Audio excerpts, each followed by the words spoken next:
Hi friends, இந்த வீடியோவில் நாம் எதை பற்றி பார்க்க போகிறோம்னா கார்த்திகை தீபம் சீரியல் ரிவ்யூ பற்றி தான் இந்த வீடியோவில் பார்க்க போகிறோம். அதுக்கு முன்னாடி நம்ம சேனலை சப்ஸ்கிரைப் பண்ணாதவங்க கீழே இருக்கிற சப்ஸ்கிரைப் பட்டனை கிளிக் பண்ணிவிட்டு பக்கத்தில் இருக்கிற பெல் பட்டனையும் கிளிக் பண்ணிடுங்க.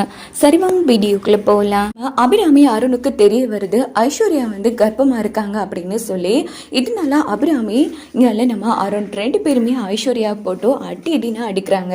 இந்த பக்கம் நம்ம ஐஸ்வர்யா மன்னிப்பு கிட்டும் அபிராமி இந்த வீட்டில் நீ இருக்கலாம், ஆனால் ஒரு பொருளாக கூட நான் உன்னை மதிக்க மாட்டேன்டி, நீ எல்லாம் வெறும் ஜடம், என் மூஞ்சிலேயே முழிக்காத அப்படின்னு திட்டிட்டு போயிடுறாங்க. இன்னொரு பக்கம் அருணும் அங்கே பாரு, அம்மா சொன்னதை நானும் சொல்கிறேன், இந்த வீட்டில் ஒரு வேலைக்காரியாக இருந்துக்கோ, ஏன்னா இத்தனை நாளாக உன் கூட வாழ்ந்து தொலைச்ச பாவத்துக்கு இந்த பிரயோஜனமாவது நான் பண்ணுறேன் அப்படின்னுட்டு அருண் அங்கிருந்து போனதும் ஐயோ என் வாழ்க்கையே போச்சுங்கிற மாதிரி ஐஸ்வர்யா ரொம்ப ஃபீல் பண்ணிட்டு இருக்காங்க.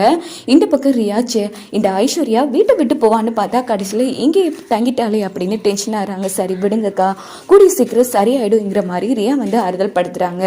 இங்க பார்த்தோம்னா நேராக போலீஸ் ஸ்டேஷன் வராங்க. லோயர் கூட நம்ம ஐஸ்வர்யா நடந்த அத்தனை விஷயத்தையும் சொன்னதும் ராஜேஸ்வரி அதிர்ச்சி ஆறாங்க. ஐயோ எதுக்காக இந்த நாடகம் போட்டோமோ, இப்போ அதுவும் வெட்ட வெளிச்சம் ஆயிடுச்சா. இங்கே பாரு ஐஷு, இதுக்காக நீ தாழ்ந்து போகக்கூடாதுமா. இங்கே பாரு, நம்ம நோக்கமே அந்த கார்த்திக் தீபா வீட்டை விட்டு போகணும், அபிராமி மனசு உடைஞ்சு அங்கேயே செத்து போகணும். நீ கவலைப்படாத, நான் பார்த்துக்கிறேன். இங்கே பாரு தைரியமாறு, மாப்பிள்ளை கொஞ்ச நாளைக்கு கோவமா இருப்பாரு, அதுக்கப்புறமா சரியாயிடுவாங்கங்கிற மாதிரி அந்த இடத்துல ராஜேஸ்வரியா ஆறுதல் படுத்துறாங்க.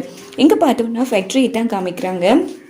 அங்கே காட்டி எல்லாருமே சாப்பிட்றதுக்காக உட்காடுறாங்க. அப்போது சாப்பாடு கொஞ்சம் கூட நல்லாவே இல்லை. காட்டி தொப்பிட்டு அங்கே இருக்கிற லேபர்கிட்ட என்னென்ன இது, இந்த சாப்பாடு எப்படி சாப்பிட்றீங்க, இங்கே பாரு தம்பி, நீ புதுசில்ல, அதனால தான் உனக்கு கஷ்டமாக இருக்கும்ப்பா, ஒரு 10 நாளைக்கு சாப்பிட்டா பழகிடும், என்ன செய்கிறது, எங்களுக்கு பழகிடுச்சு, சாப்பிட்டு நாக்கு செத்து போயிடுச்சுங்கிற மாதிரி ரொம்ப கஷ்டப்பட்டு பேசுகிறாங்க. இது கேட்டு காட்டி எழுந்துருங்க எல்லாரும், யாருமே சாப்பிட வேணாம் அப்படின்னதும் எல்லாருமே எழுந்திருக்கிறாங்க. என்னாச்சு, என்ன பிரச்சனை காட்டி, என்ன பிரச்சனை பண்ணிட்டு இருக்க அப்படின்னு காலி கேட்குறாங்க.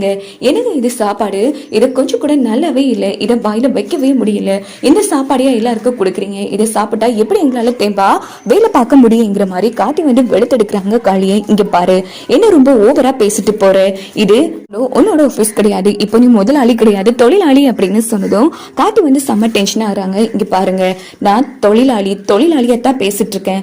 இப்போ ஒரு தொழிலாளி நினைச்சா என்ன நடக்கும்னு தெரியுமா, ஒரு ஃபேக்டரி எழும்புதுன்னு சொன்னா அதுக்கு தொழிலாளிகள் உழைப்பு தான் காரணம். இங்க பாருங்க, நீங்க சாப்பாடை சரி பண்ணணும், இல்லையா நாங்க எல்லாருமே வேலையை விட்டு போயிடுவோம், அதுக்கப்புறமா ஃபேக்டரின்றது இருக்காது, நீங்களும் அடிமைப்படுத்துறதுக்கு சூப்பர்வைசரா இருக்கவும் மாட்டீங்க, பரவாயில்லையா அப்படின்னு கேட்டதும் உடனே ஆனந்த் அருண் 2 பேரும் வராங்க. என்னாச்சு காளி, என்ன பிரச்சனை அப்படின்னு கேட்டதும் காளி நடந்த விஷயத்த சொல்றாங்க. என்ன காட்டி பெரிய நேர்மையா நடந்துக்கிறேன்னு நினைப்பா, இங்க பாரு, நீ இங்க இதுக்காக வேலைக்கு தான் நீ வேலைக்கு வந்தமா சாப்பிட்டமா முடிச்சுமான்னு போயிட்டே இருக்கணும், இப்படி தேவையில்லாத விஷயத்துல எல்லாம் மூக்கு நுழைக்க கூடாது, எதுடா தேவையில்லாத விஷயம், இங்க பாரு, நான் ஒழுங்கா என் வேலையை தான் பாக்குறேன், வேலையை பார்க்கணும்னா மனசும் சாப்பாடும் நல்லா நிறைஞ்சு இருக்கணும், இது என்னன்னா வாயிலவே வைக்க முடியல, இங்க பாரு, இந்த சாப்பாடு நாளையில இருந்து சரியா வரணும், அப்படி இல்லையா நான் எந்த இடத்துக்கு போகணுமோ அங்க போகுவேங்கிற மாதிரி காட்டி பேசிட்டு இருக்காங்க. என்ன காட்டி, ஒரு சாப்பாடை கூட மேனேஜ் பண்ணி உன்னால வேலை பார்க்க முடியாதா, இல்ல முடியாது, ஒரு மனுஷனுக்கு முக்கியமானது சாப்பாடு, சாப்பாடு இல்லாம எப்படா எங்களால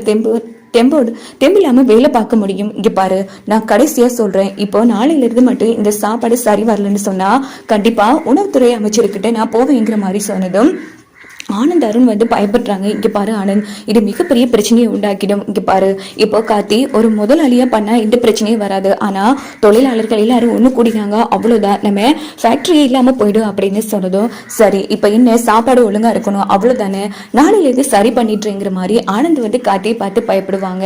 இப்படித்தான் வரக்கூடிய கதைக்களத்தை கொண்டு போக வாய்ப்புகள்.